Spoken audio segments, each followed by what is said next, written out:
Hi అండి. ఇప్పుడు 'డేగా' సిరీస్‌లోని 14వ భాగం వినండి.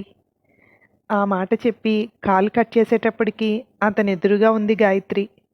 "నువ్విక్కడేంటి గాయత్రి?" అన్నాడు ఆశ్చర్యంగా విజయ్. "అదేంటి సార్, నేను మీ ఆఫీస్‌కి రాకూడదా?" అంతే ఆశ్చర్యంగా అడిగింది గాయత్రి. "అలా కాదు" అన్నాడు ఏం చెప్పాలో అర్థం కాక. "ఏంటి సార్, ఏదైనా టెన్షన్‌లో ఉన్నారా?" అంది. ఒక్క నిమిషం ఆలోచించి కార్తీక్ చెప్పిందంతా చెప్పాడు. "నేను చెప్పాను కదా సార్, వాళ్ళు నన్ను దొంగగా నిలబెట్టాలని చూస్తున్నారు. అది తప్పించి ఇంకో ఆలోచన లేదు వాళ్లకు. సార్, నిన్న ఆఫీస్లో సీసీలు, కాల్ రికార్డులు దొరికాయి. అవి ఎవరు పెట్టారు ఏంటి దాని మీద లేదు వీళ్లకు" అంది. "లేదు గాయత్రి, మొత్తం ప్రాసెస్ అంతా అవుతోంది. ఇక్కడ కూడా మొత్తం చెక్ చేయించాం" అన్నాడు విజయ్. "సరే సార్, నేను వెళ్తాను అక్కడికి, మీరు ఫోన్ చేయకండి" అంది. "పద, నేను వస్తాను." ఇద్దరూ కలిసి కమిషనర్ కారులోనే అక్కడికి వెళ్ళారు. కారులోంచి దిగిన విజయ్ గాయత్రులను చూసి వెనక్కి తిరిగి బైక్ వంక చూసి మళ్ళీ గాయత్రి వంక చూశాడు కార్తీక్. "ఏంటి మేడం, మీరు లోపలున్నారు కదా" అన్నాడు విక్రమ్. "ఉంటే ఇక్కడెలా ఉన్నాను? ఒకవేళ నేను లోపలుంటే మాత్రం అది నేరం ఎలా అవుతుంది?" అంది. "మరి పెన్ను" అని ఆగిపోయాడు సందీప్. "ఉంది, ఇదిగో నా జేబులోనే ఉంది" అని పెన్ తీసి చూపించింది. "ఈ లోపలికి వెళ్ళి మీరేం వెతకాలి? లోపలికి వెళ్దాం రండి. వారెంట్ ఏమీ అవసరం లేదు, నేను తీసుకువెళ్తాను" అంటూ ముందుకు నడిచింది. "నమస్తే మేడం" అన్నాడు గాయత్రిని చూస్తూనే వాచ్మెన్. "అమ్మగారు ఉన్నారా లోపల?" అంది. "ఉన్నారు మేడం" అన్నాడు. "రండి" అని వాళ్ళ నలుగురిని తీసుకుని లోపలికి వెళ్ళింది. లోపలికి వెళ్ళాక ఒక పెద్దావిడ ఎదురొచ్చి, "ఏంటి గాయత్రి, మళ్ళీ వచ్చావు? ఏదైనా మర్చిపోయావా?" అంది. "లేదమ్మా, బైక్ ఇక్కడే వదిలేశాను కదా, తీసుకువెళ్దామని వచ్చాను. మేము ఇటే వెళ్తున్నాం" అంది. "వీళ్ళంతా" అని ఆగిపోయింది ఆవిడ. "ఈయన కమిషనర్, ఇతను అసిస్టెంట్ కమిషనర్" అంటూ అందరినీ పరిచయం చేసింది. "రండి కూర్చోండి" అందావిడ. "లేదు మేడం, సార్ మీకు ఇంకా ఫోన్ చేయలేదనుకుంటా. వీళ్ళు పొరపాటున ఆ పక్క బిల్డింగ్ అనుకొని మీ బిల్డింగ్ని చెక్ చేయాలి అనుకున్నారు" అంది. "వీళ్ళేనా? అదే సార్ చెప్పారు ఇప్పుడే, బయట పోలీసులున్నారు, కంగారు పడకు అని. మీరేనా?" అంది. ఎవరూ ఏం మాట్లాడలేదు. "నాకు ఫోన్ వస్తుంది, చివాట్లకి రెడీగా ఉండాలి" అనుకున్నాడు విజయ్. "ఈవిడ మినిస్టర్ గారి వైఫ్, వీళ్ళ అమ్మాయి నేను ఫ్రెండ్స్, అందుకే ఇక్కడికి వస్తూ ఉంటాను నేను" అంది గాయత్రి. "సారీ మేడం" అని బయటికి నడిచాడు విజయ్. "అమ్మా, మేముంటాము" అంటూ వాళ్ళని తీసుకుని బయటికి వచ్చేసింది. "సరే, దీనికి ఆన్సర్ చెప్పు. మినిస్టర్ గారి భార్య, పిల్లలు మాకు తెలుసు. వాళ్ళిక్కడుండరు, అక్కడుంటారు. నువ్వు చెప్పిందే నిజమైతే ఈ పాటికి కమిషనర్ గారికి ఫోను వచ్చేది కదా" అన్నాడు కార్తీక్. "మీకు తెలిసింది కూడా నిజమే. కానీ ఈవిడ ఫస్ట్ వైఫ్.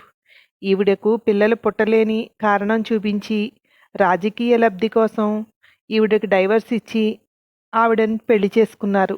కానీ పెళ్లి చేసుకున్నాక తెలిసిందేంటంటే అప్పటికే ఆంటీ గర్భవతి అని. దాంతో ఆంటీ బాధ్యత ఆయనే తీసుకున్నారు. అప్పటి నుండి ఈ బిల్డింగ్లోనే ఈవిడుంటున్నారు" అంది గాయత్రి. "నీతో పాటు ధీరజ్ కూడా వచ్చాడు కదా" అన్నాడు కార్తీక్.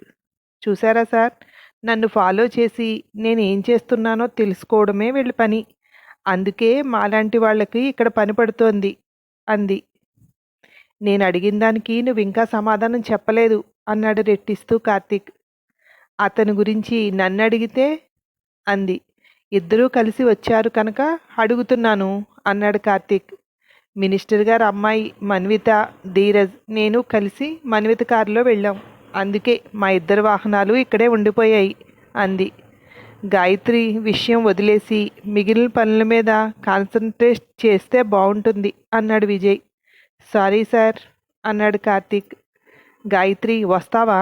అన్నాడు విజయ్. "లేదు సార్, నా బైక్ ఇక్కడ ఉంది కదా, నా బైక్లో వస్తాను" అంది. "అందరినీ పంపించేయి" అంటూ తన ఫోన్ చూసి, "ఇదిగో చేశాడు నా మొగుడు" అని చెప్పి విజయ్ మాట్లాడుతూ తన కారులో వెళ్ళిపోయాడు.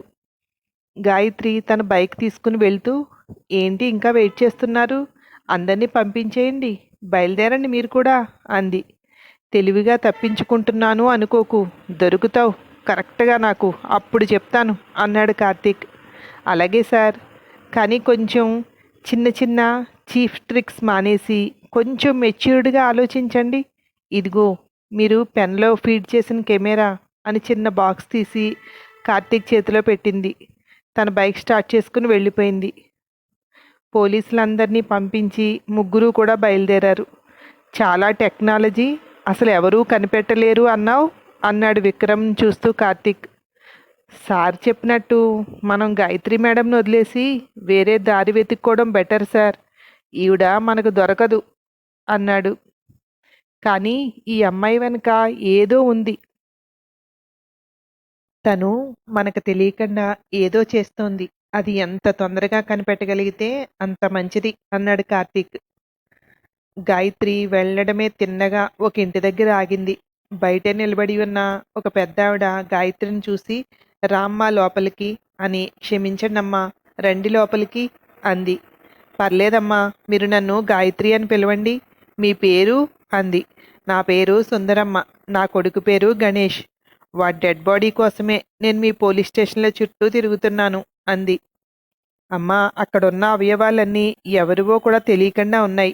అందుకే అన్నింటినీ కలిపి అందరి పేరెంట్స్ని ఒకేసారి పిలిచి సామూహికంగా దహనం చేయాలని డిపార్ట్మెంట్ నిర్ణయించింది అంది.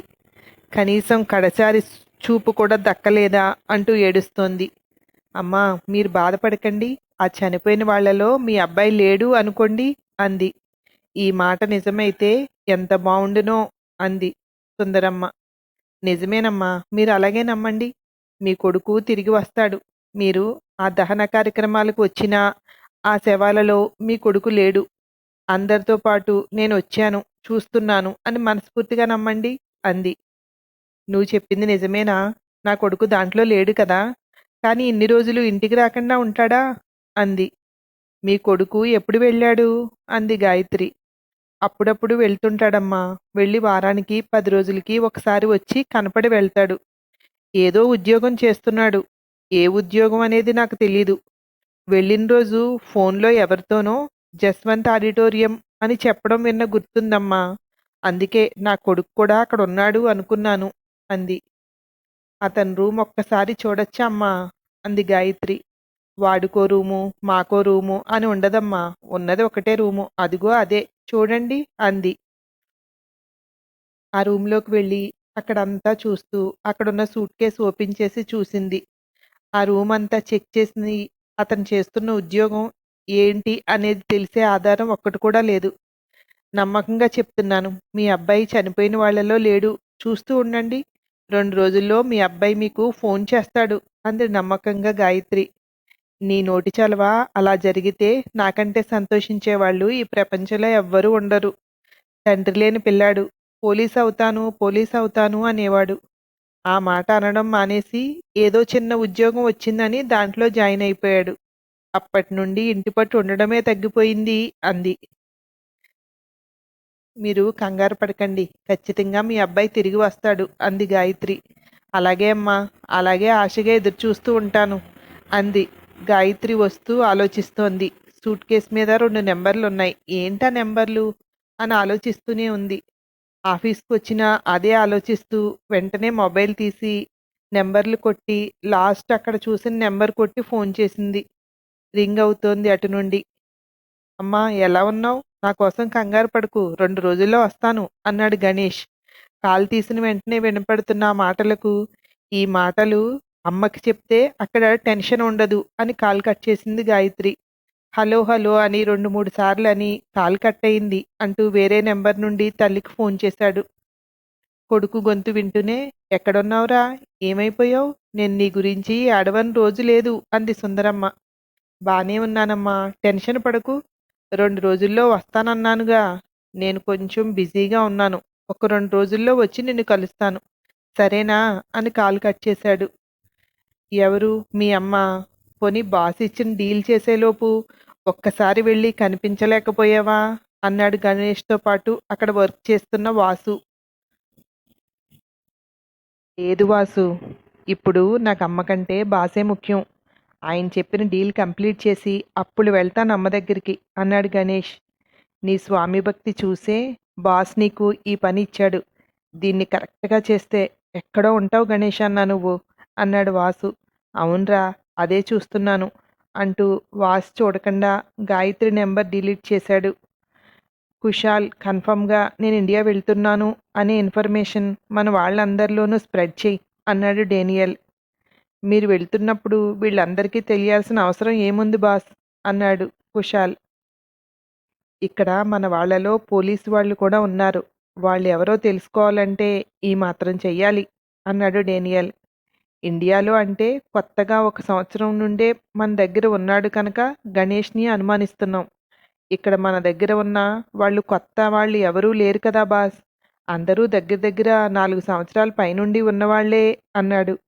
అదే నేను అంటున్నాను. అన్ని సంవత్సరాలుగా మన దగ్గర ఉండి ఇప్పుడు మన విషయాలు లీక్ అవుతున్నాయి అంటే మన వాళ్ళలోనే ఎవడో ఉన్నాడు అన్నాడు.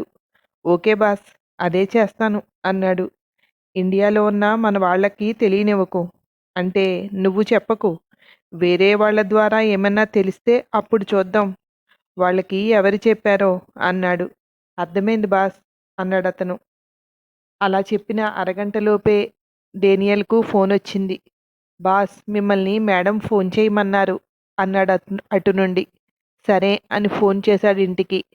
ఇండియా వస్తున్నారట నిజమేనా అంది అంజలి. నీ కొడుక్కి ఆ పోలీస్ పిల్ల చెప్పిందా అన్నాడు డేనియల్. వీడిలో ప్రవహించేది మీ రక్తమేగా, వీడి మనిషి ఎవడో మీ దగ్గర ఉన్నాడట అంది అంజలి. చూసావా నా కొడుకు నా దారిలోనే వస్తున్నాడు అన్నాడు గర్వంగా. ఇంతకీ ముందిది చెప్పండి. అది నిజమా అబద్ధమా అంది. నువ్వేమనుకుంటున్నావు అన్నాడు. అబద్ధం అనుకుంటున్నాను. ఎందుకో చెప్పమంటారా? నేను ఎప్పుడు మాట్లాడాలన్నా ఎవరికో చేస్తే వాళ్ళు మీకు చేస్తే మీరు నాకు చేస్తారు. అది కూడా ఎప్పుడూ ఒక నెంబర్ ఉండదు. ఆ నెంబర్ పట్టుకుని లొకేషన్ ట్రేస్ చేసి మీరు ఎక్కడున్నారో కనిపెడతారేమో అని మీ భయం. అలాంటి మీరు ధైర్యంగా ఇండియా రావడమా అంది. అంటే నేను ధైర్యవంతుణ్ణి కాదు అంటావు అన్నాడు. చేసిన తప్పు ఒప్పుకోవడానికి చాలా ధైర్యం కావాలి. ఆ ధైర్యం మీ దగ్గర లేదు. ఇక్కడికొస్తే ఆ తప్పులన్నిటికీ శిక్ష అనుభవించాల్సి వస్తుందేమో అని భయం. అందుకే దూరంగా ఉండి సుఖంగా ఉన్నాను అనుకుంటున్నారు. మీ మనస్సాక్షి మీకు ప్రతిరోజు పడుకునే ముందు మిమ్మల్ని ఏదైనా అడుగుతుందా? ఖచ్చితంగా అడుగుతుంది. ఎందుకు అడగదు? భార్య ఉండదు, కొడుకు ఉండడు. చుట్టూ ఎప్పుడు చంపుతారో తెలియని మనుషుల మధ్య అనుక్షణం భయంగా ఎప్పుడు ప్రాణం పోతుందో అన్నట్టు బ్రతుకుతున్నారు అంది అంజలి. నాకిక్కడ భార్య లేదని నువ్వెందుకు అనుకుంటున్నావు? నేను మళ్ళీ ఇక్కడ పెళ్లి చేసుకున్నాను. నాకు పెళ్ళాం పిల్లలు ఉన్నారు అన్నాడు. చూసారా ఇప్పటి వరకు ధైర్యంగా మీరు ఆ మాటే చెప్పలేకపోయారు. ఇక మీరు ఇండియా వచ్చే ధైర్యం ఎక్కడిది అంది. నీకు నేను ధైర్యవంతుణ్ణి అని నిరూపించుకోవడం కోసమన్నా నేను ఇండియా వస్తాను చూడు. ఇండియా రావడమే కాదు ఇంటికొచ్చి నీకు కనిపించి వెళ్తాను. దమ్ముంటే పోలీసులను ఆపుకోమని చెప్పు అన్నాడు. పోలీసులకు నేనెందుకు చెప్పాలి? మీ పాపం పండిన రోజు మీరే వాళ్ళకి చిక్కుతారు అంది. అంతవరకు ఎందుకు? నీ కొడుక్కి పరిచయమైన పిల్ల ఉందిగా, ఆ పిల్లకి చెప్పమను. నేను వస్తున్నాను కాసుకోమని అన్నాడు. అనవసరంగా పోలీసులతో ఛాలెంజ్లు చేయకండి అంది గాయత్రి. సరే చూద్దాం. నేను డేగా. నన్ను డేగా అని ఎందుకంటారో తెలుసా? నేనేదైనా వేటాడాలి అనుకుంటే అది ఎంత రిస్క్ అయినా అదని చూసి దాన్ని వేటాడే తీరతాను. డేగకి వయసు అయిపోయింది, ఏం చేయలేడు అనుకుంటున్నారేమో. చెప్తున్నాను చూడు, రేపటి నుండి 10 రోజుల్లో నేను ఇండియా వస్తున్నాను అన్నాడు. సరే అయితే మీకోసం ఎదురు చూస్తూ ఉంటాం అంది అంజలి. ఇప్పటి వరకు నువ్వు నా భార్యగా నా క్షేమం కోరుకుంటున్నావు అనుకుంటూ వచ్చాను. కాదు, నువ్వు కూడా వాళ్లతో చేరి నా నాశనాన్ని కోరుకుంటున్నావా అన్నాడు. లేదు, మీరు నన్ను అర్థం చేసుకోవట్లేదు. మీ పాపాలకు పరిహారం అనుభవించమంటున్నాను. అప్పుడే మీరు సుఖంగా ఉండగలరు అంది. నేనెందుకు ఇలా మారానో తెలిసి నువ్వు ఇలా మాట్లాడుతున్నావంటే నిన్నెలా అర్థం చేసుకోవాలో నాకు తెలియట్లేదు. నేనిక్కడ పెళ్ళయింది, పిల్లలు ఉన్నారంటే కూడా నమ్మావు కదా అన్నాడు. నమ్మలేదు. మీరేంటో నాకు తెలుసు. ఎందుకిలా మారారో కూడా తెలుసు.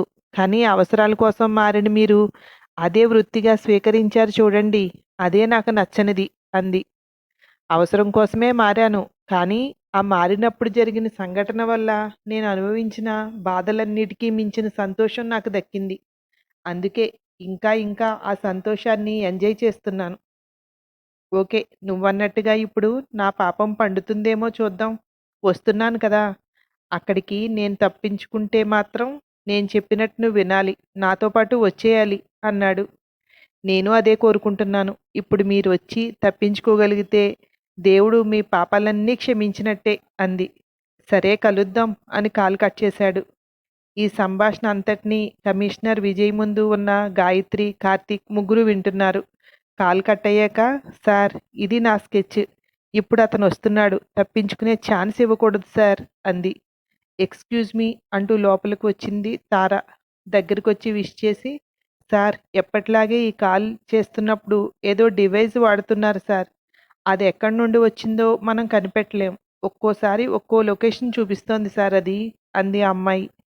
కాల్ కట్ అయ్యేసరికి ఉన్న లొకేషన్ ఏంటి అన్నాడు కార్తీక్. ఇండియాలోనే, మన హైదరాబాదే సార్ అంది. సార్ మనకిది మంచి అవకాశం. ఈ అవకాశాన్ని ఉపయోగించుకుంటే డ్యాగన్ ఖచ్చితంగా పట్టుకోవచ్చు అంది గాయత్రి. మీరిద్దరూ విడివిడిగా కాదు, ఈ పని ఇద్దరూ కలిసి చేస్తున్నారు అన్నాడు విజయ్. ఇద్దరూ మాట్లాడకుండా ఒకరి ముఖం ఒకరు చూసుకున్నారు. నాతో కలిసి వర్క్ చేయాలంటే ఈ విషయాలలో ఇక ఎవరితోటి డిస్కస్ చేయకూడదు. అంటే విక్రమ్, సందీప్ ఎవరికీ తెలియకూడదు అంది. హలో, నేను నీతో కలిసి వర్క్ చేయట్లేదు. నువ్వే నాతో కలిసి వర్క్ చేస్తున్నావు అన్నాడు కార్తీక్. ఏదో మాట్లాడుతున్న గాయత్రిని ఆపుతూ, ఇదే మానేసి మీరిద్దరూ కలిసి వర్క్ చేస్తే ఖచ్చితంగా డ్యాగన్ పట్టుకోగలుగుతారు అన్నాడు విజయ్. ఇద్దరూ బయటకొచ్చేశారు. ఈ ఇన్ఫర్మేషన్ అంతా ఇచ్చానని నేను పూర్తిగా డ్యాగా మనిషిని కాదని నమ్మేయకండి అన్నాడు. నాకు తెలుసు ఇదంతా చేస్తున్నావు అంటే దీని వెనుక నువ్వేదో చేస్తున్నావు అన్నాడు.